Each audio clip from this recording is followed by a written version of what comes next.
Hello and welcome. This is Graveyard Shift Stories. The darker the better. I've got a short collection of stories for you to introduce myself. Put it on before bed if you dare listen while you work, if that's your thing. Leave a comment letting me know the type of stories you want to hear and how long you want them to be. Subscribe for more stories like these, and of course like the video if you got a few goosebumps. Ta-ta for now. When my baby brother was about 6, he had a friend named Joseph, but no one could see Joseph except for him. We all played along. My mom would send extra snacks with my brother for school, so Joseph could have some too. My dad would ask how him and Joseph's days were. My brother always responded animatedly, describing their day in detail. Grand stories of adventures in the old mining caves, chasing rabbits, and drinking from streams. It was harmless. It was sweet. Until the boys started to go missing. One by one, boys at our school started not showing up. Some stayed home, refusing to go to school because Joseph was going to hurt them. Some disappeared altogether.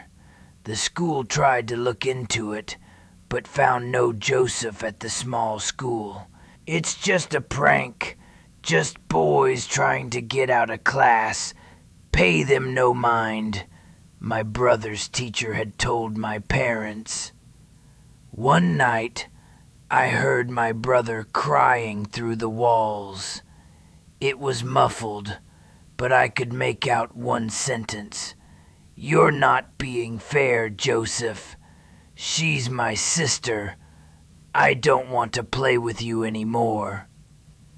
I immediately got up and walked to my parents' room. I told them someone was in my brother's room talking to him. When we all went and opened his door, my brother was sitting up in his bed looking at the window.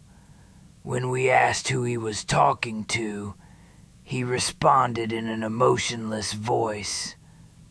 "No one. I was just listening to music." I tried to protest, but my parents shrugged me off and hurried me back to sleep. Later that evening, I was awoken by a noise in my bedroom, a creak in the floor. My eyes opened immediately, and through my sleepy gaze, I tried to look around the room. Standing by my closed bedroom door was a man. He was thin and tall like a beanpole. His height made him hunch over, and his focus was directly on me. I tried to scream, cry, yell, but the terror made me silent. Only the sound of my heavy breathing convinced me this wasn't a dream. In the darkness, I saw the man pull something from his side.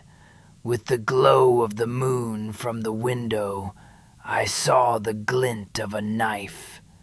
My body sprang into action as I jumped backwards on the bed as the man came towards me. As he came closer, I could see his face up close. Garish, scarred, manic, almost like an animal. I'm sorry. I told him not you, you aren't bad. He said bad people had to go. Joseph wanted to help. I didn't want him to hurt you too, he said, sobbing into my pajamas. I held my sobbing brother as me and my dad blankly stared at the man on the ground who had made no effort to move from his spot. After the police had come and Joseph had been taken away, we tucked my brother into bed and told him to try to get some rest. After I was finished with my questioning, the officer thanked me for my time and said he would be in touch. "Do you think he's responsible for the missing boys?" I asked the officer, bundling my blanket around my shoulders. "We think it's possible," he responded. "We are looking into any properties Joseph had, any surveillance footage. We will also be running his DNA to see if he's linked to anything else nearby." I couldn't help thinking about all those boys, because they were bad. Is that what my brother said? That's hardly a cause for threats or worse. "1 second," the officer said after hearing something on his radio. He stepped out of the room. My mom brought me a cup of tea to calm my nerves, and my parents sat on either side of me. When the officer returned, his face was grim. "What is it?" I asked immediately. "I don't know how to tell you this." He was holding a small, crumbled-up piece of paper, but this wasn't a random killer just targeting random kids. "Why would you say that?" my dad asked. "Well, sir, because we think the original target was your daughter. It's been her all this time." When he unfolded the paper, it was a picture of me. From about 2 years ago, with names scribbled on the back, with certain ones crossed out. I didn't notice when it first started, but I had interactions with every boy on that list. Some walked home with me once or twice. I sat next to some in church, or they held a door for me. He's been watching me. As I scanned down the list, the last name caught my attention immediately. My eyes widened and I lost my grip on my mug. I felt it fall and shatter on the floor. My little brother was next. My mom used to hide under my bed at night. I was born in 2000, grew up in a small town in Northeast Ohio. We had one of those little ranch-style houses, all on one floor, 3 bedrooms. It was just me and my mom for most of my life. My dad left when I was a baby. She was a good mom, from what I remember. We didn't have much money, but she made sure I always had what I needed. She worked as a waitress at a restaurant in the center of town. Always tired, but always kind. We'd watch movies together at night. She'd tuck me in, kiss my forehead, and tell me she loved me. I felt safe. Except at bedtime. I must have been about 6 or 7 the first time I noticed it. One night, after she tucked me in, I heard the floor creak after she turned off the light. Not out in the hall, right by my bed. I remember freezing, listening. Then I heard the sound of her breathing, slow, heavy, right underneath me. I leaned over the edge and whispered, "Mom?" She didn't answer, just this soft little giggle. Not mean, not playful, just weird. I called for her louder. After a few seconds, she crawled out from under the bed like it was the most normal thing in the world, smiled at me and said, "Go to sleep, sweetheart. Mommy's here." Then she left the room. The next night, same thing. I heard her crawl under, right after lights out. The soft thud of her knees and hands against the floorboards, the shift of the mattress as she settled in, then the breathing. I was too little to really question it. I thought maybe it was just a game she liked to play. But the older I got, the more I realized it wasn't a game. It became a routine. She'd tuck me in like normal, turn off the light, and then she'd get under the bed. Every single night. And then she started doing little things. She would tap on the wood under my mattress in these odd rhythms. 3 taps, then 2, then 4. Sometimes it sounded almost like a song. Other times like random patterns. If I moved or sat up, she'd stop until I lay back down. A couple times, I caught her peeking out from the foot of the bed. I feel eyes on me and look down, and there she was. Her face just visible in the dark, one eye glinting in the faint light from the hall. No expression, just watching. I stopped sleeping well. I'd lie stiff under the covers, too afraid to move or call for her. If I tried to leave the bed, she'd grab my ankle. Not hard, just enough to stop me. Then she'd giggle again. That same soft, weird giggle. I never told anyone. How do you explain something like that when you're a kid? I figured no one would believe me. It wasn't every night that something scary happened. Some nights, she'd just lie there, quietly. I'd hear her whispering to herself sometimes. Words I couldn't make out, soft and steady, like she was talking to someone I couldn't hear. This went on for years. During the day, she was totally normal. Made my lunch, helped with homework, joked with me, hugged me. I remember trying to work up the courage to ask her about it once when I was around 10. I said something dumb like, "Mom, why do you sleep under my bed?" She just blinked at me and smiled. "Oh, buddy, I don't do that. You must be having silly dreams." But that night she was there again, and the tapping was louder. By the time I was 9 or 10, I stopped looking under the bed. I started sleeping on the couch when I could get away with it. Eventually, when I turned 11, she told me I was old enough to have a lock on my door. She never came back into my room. I don't know why she did it. I don't know what changed. She passed away when I was 23, cancer. In her last weeks, she was confused a lot of the time, drifting in and out. But one night, when I was sitting by her bed, she grabbed my wrist and said very clearly, "I kept you safe, you know. You were never alone at night." I still don't understand what she meant. Until the Music Dies by the Pumpkin Man 35. It was an oddly coolish summer night. A south wind was coming through Amber's opened window, a pleasant evening breeze that was seldom encountered in late June in Texas. She looked at herself in the mirror with the blue eyes of a critic. She felt that the cut in her top hung too low, that her dress was too tight, and the skirt too far above her ankles.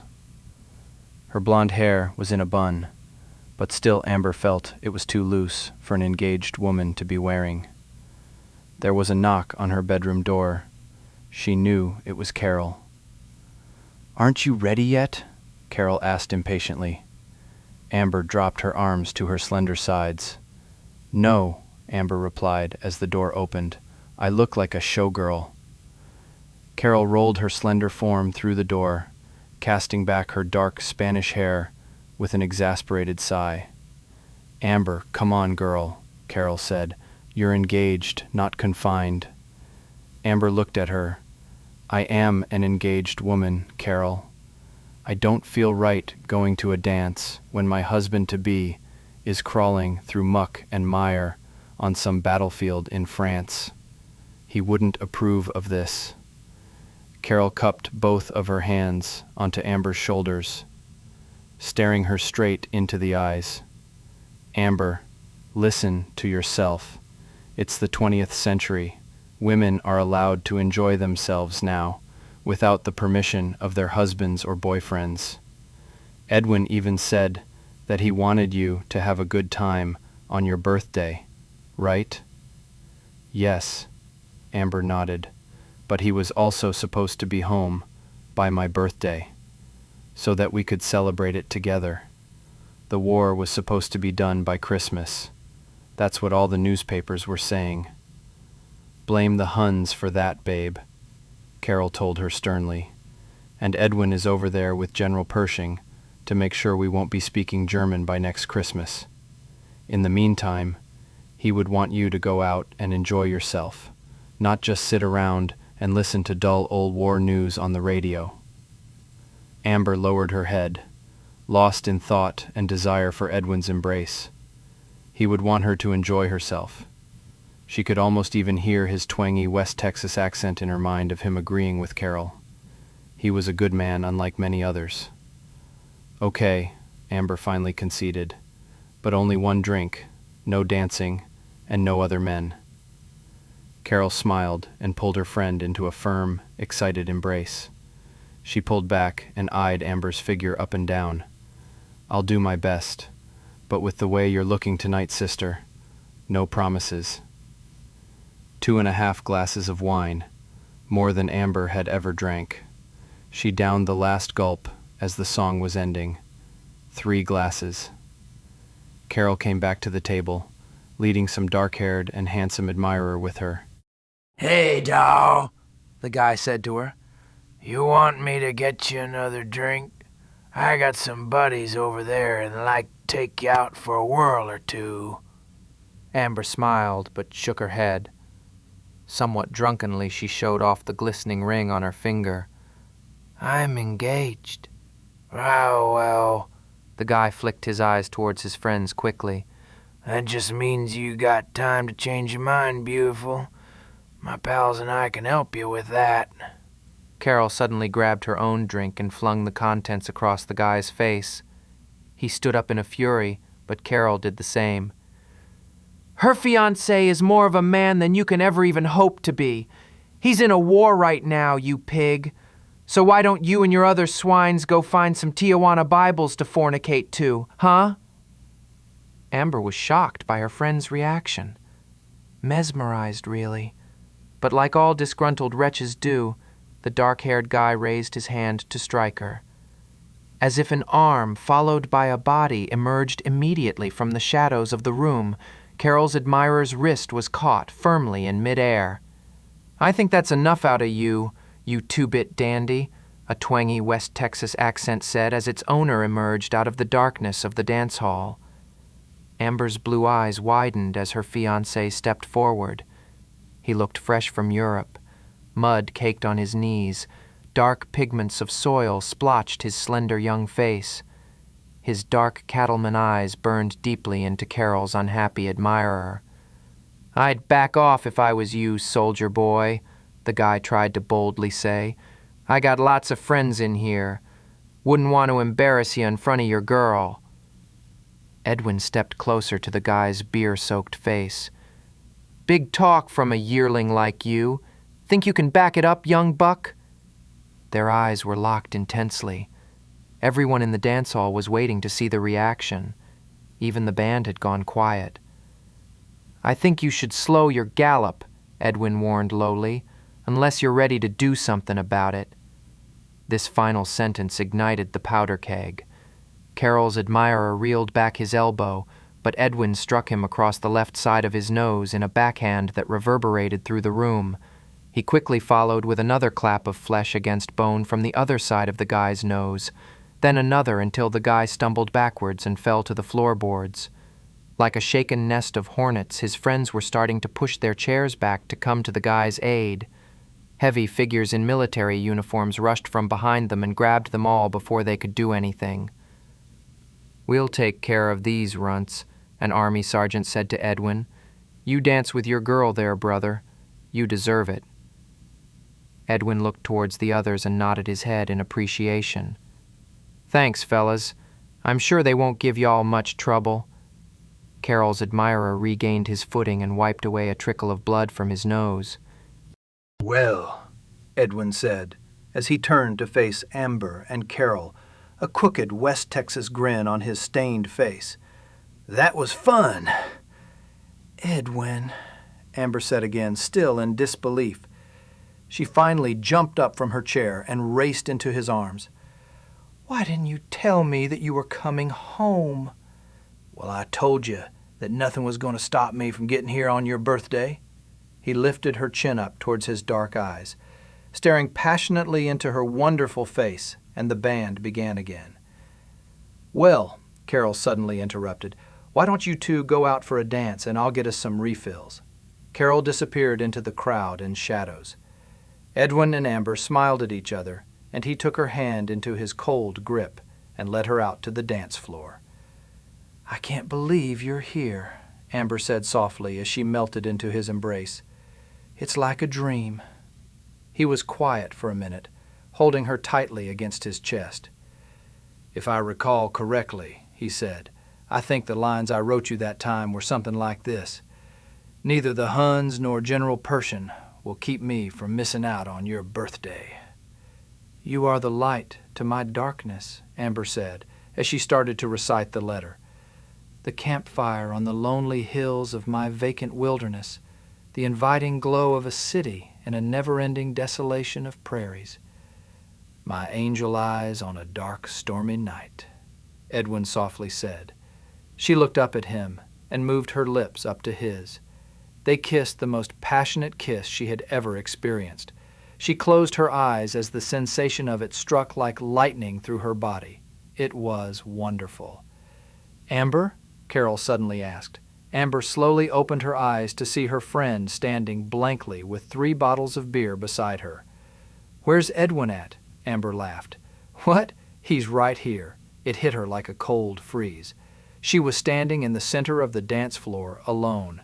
Amber frantically started looking around the room, baffled and bewildered. Carol did as well.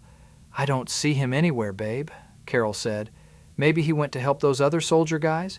"No," Amber nearly yelled. "He was right here. We were dancing, we were talking, and we kissed. He was right here." "Are you sure?" Carol asked curiously. "Yes, you had to have seen him." Amber suddenly paused herself. A new sensation started creeping into her body.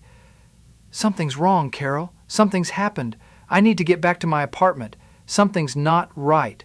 Amber and Carol raced into the lobby of the apartment building.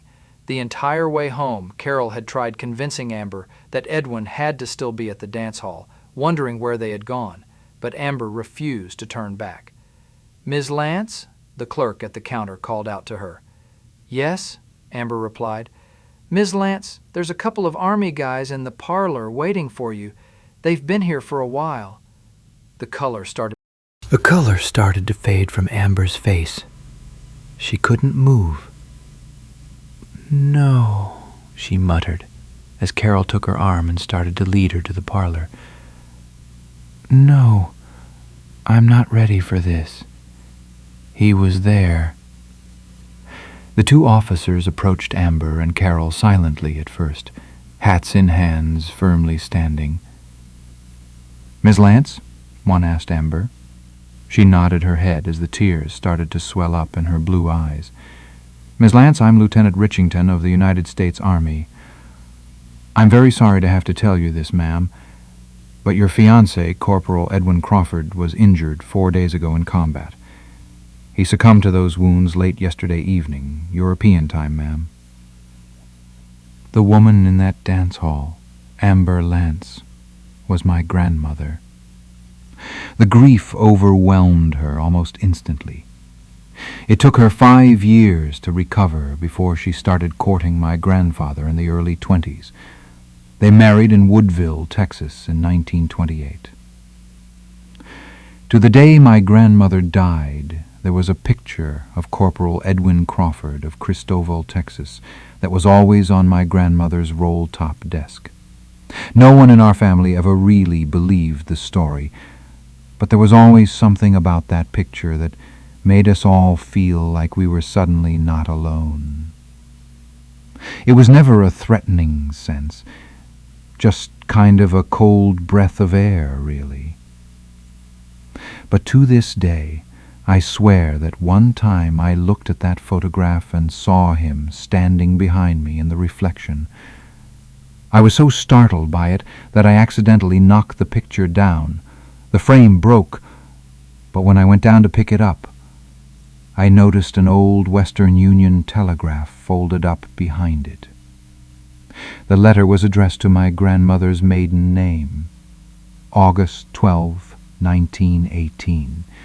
It told of the tragic death of her fiancé, Corporal Edwin Crawford, during a skirmish against German forces in France during World War I. My grandmother's story was true after all. Kettle in her throat. They told Rin not to speak her name. They warned him that some names aren't meant to echo through lips still warm with breath.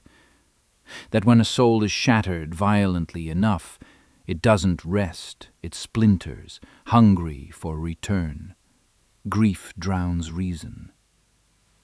But love silences everything.